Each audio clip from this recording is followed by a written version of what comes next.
Selamat pagi anak-anak. Namo Sang Hyang Adi Budaya, Namo Buddhaya. Pada pagi hari ini merupakan satu berkah yang tidak terhingga, karena di masa pandemi ini kita dalam kondisi sehat, bahagia, tidak kurang suatu apapun, terlebih terbebas dari mara bahaya. Anak-anak, sebelum pembelajaran ini kita mulai, marilah kita bersama-sama melantunkan Parita Namakaragata. Untuk itu silahkan kalian mengambil sikap anjali dan kita lakukan secara bersama-sama. Arahang sama sambuddho bhagawa Budang bhagawantang abiwademi Swakato bhagavata dhammo dhammang namasami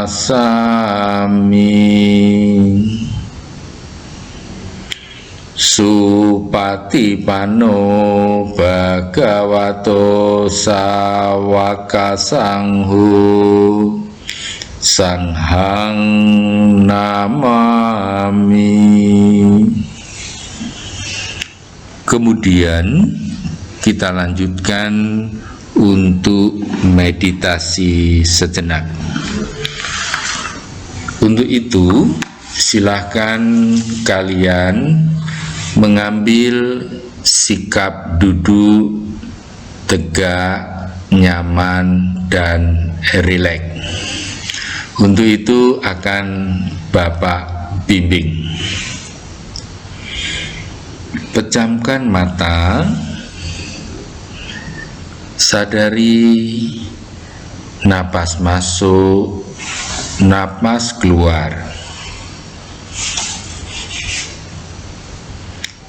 Tarik napas pelan-pelan. Katakan dalam hati, aku tahu.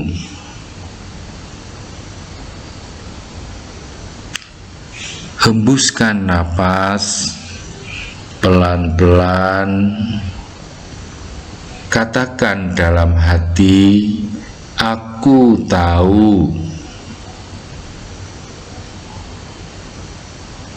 Tarik napas pelan-pelan. Katakan dalam hati, aku tenang. Hembuskan napas pelan-pelan. Katakan dalam hati, aku bahagia. Silahkan kamu lakukan secara berulang-ulang.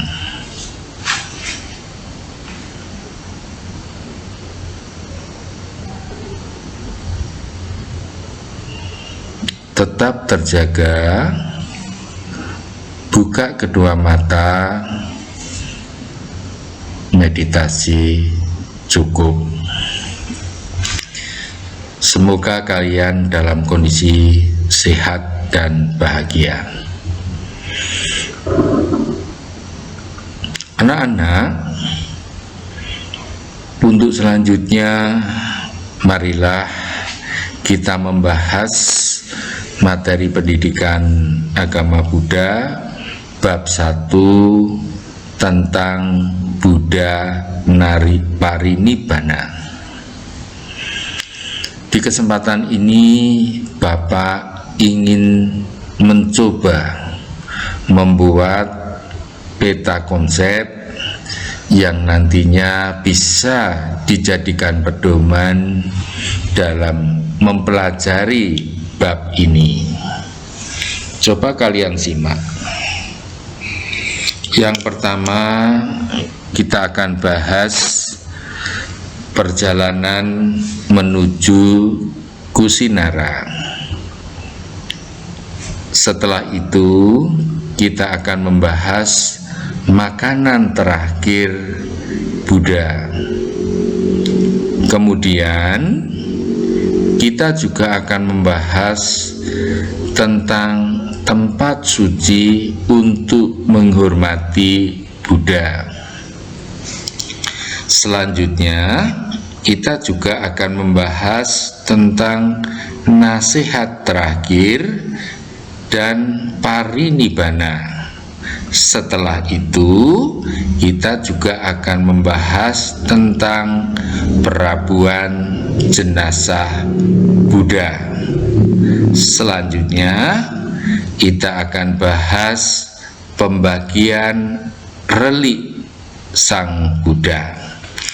Di titik akhir kita akan membahas tentang menghormati relik Buddha. 7 sub pokok bahasan ini yang akan kita bahas mengenai perjalanan Buddha parinibbana.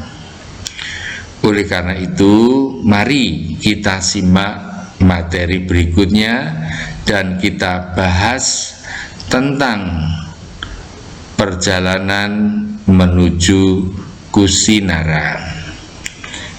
Yang dibahas dalam subpokok bahasan ini adalah sebagai berikut. Ketika usia ke-80, Buddha mengalami sakit karena faktor usia. Kemudian berkat kekuatan batinnya, Buddha mampu mengatasi berbagai rasa sakit tersebut. Juga dengan kekuatan batinnya, Buddha selalu bersinar laksana berlian meskipun jasmaninya telah mulai melemah. Walaupun beliau dalam kondisi melemah, walaupun guru agung junjungan kita fisiknya lemah, tapi beliau tetap melakukan perjalanan dari Rajagaha menuju Kusirana dengan melewati banyak kota, desa, dan berjalan kaki, juga ditemani oleh Biku Ananda serta para siswa lainnya. Namun saat itu Rahula dan Yasodhara telah meninggal dunia. Di samping itu juga kedua siswa utama Sang Buddha, yaitu Yang Arya Moggallana dan Yang Arya Sariputta, juga meninggal dunia. Kemudian berikutnya mari kita bahas, yaitu kalian diajak untuk mengamati sebuah peristiwa yang terjadi di gambar yang ada di dalam tayangan itu. Nah, di gambar itu telah terjadi sebuah peristiwa yang tentunya ini akan tahu apa yang terjadi di dalam proses gambar tersebut. Kalau kalian simak di gambar 1.1, ada seorang pedagang yang sedang menghadap Sang Buddha dengan beberapa temannya menggunakan kereta kuda. Kemudian di gambar 1.2, Biku Ananda sedang mengambil air di aliran sungai. Untuk jelasnya, Maka mari kita simak apa yang terjadi di dua gambar tersebut.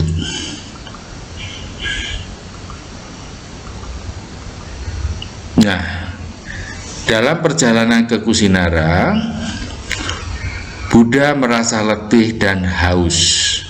Kemudian Buddha duduk di bawah pohon dan meminta Biku Ananda untuk mengambilkan air di aliran air sekitar tempat itu. Namun timbul pertanyaan dalam diri Ananda dikarenakan ada kereta yang baru saja lewat sehingga aliran air tersebut menjadi keruh. Maka Biku Ananda mengusulkan kepada Sang Buddha, "Bante, Sungai Kakuta berada tidak jauh dari sini. Airnya dingin dan jernih, menyegarkan, tidak kotor, dan tepian sungai itu bersih serta menyenangkan. Bagawa bisa minum dan menyejukkan kaki di sana." Kemudian selanjutnya,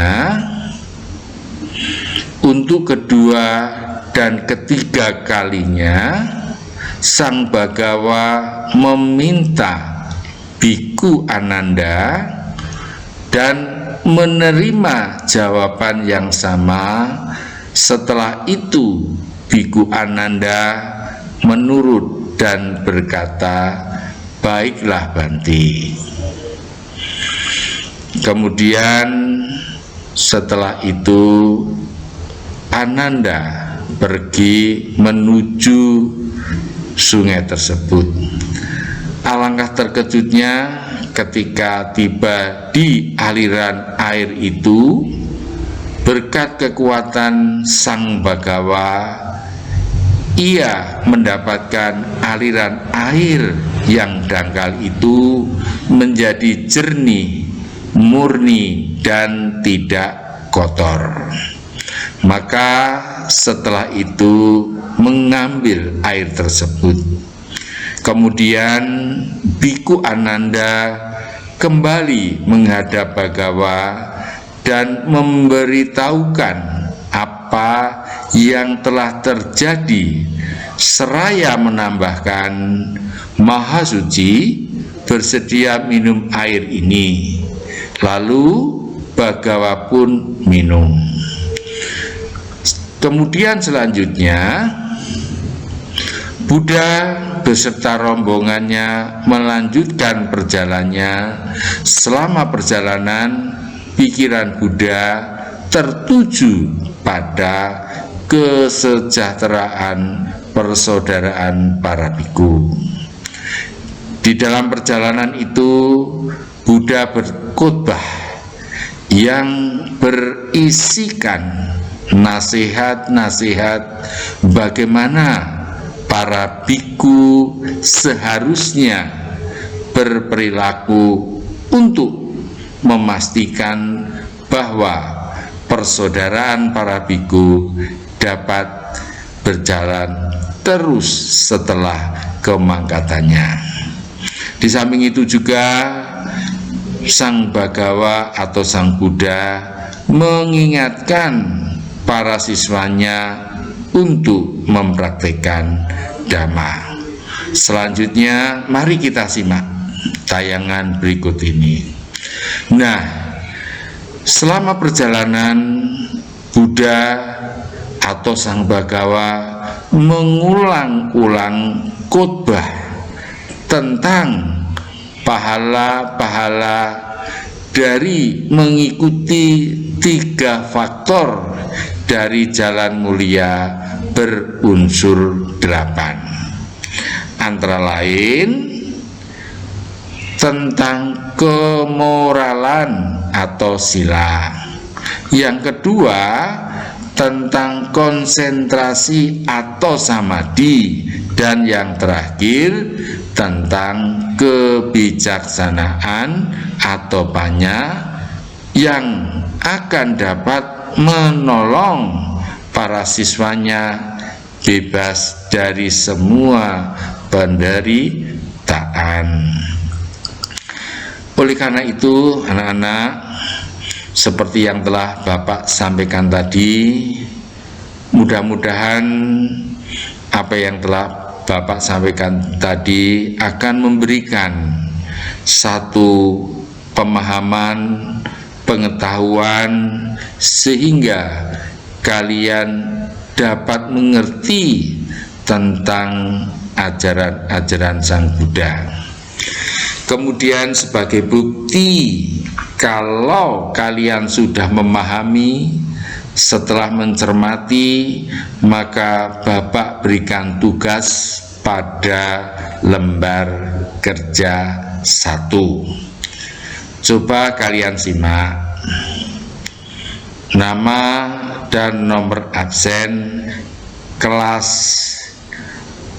hari, tanggal, itu kamu tuliskan di dalam buku kalian.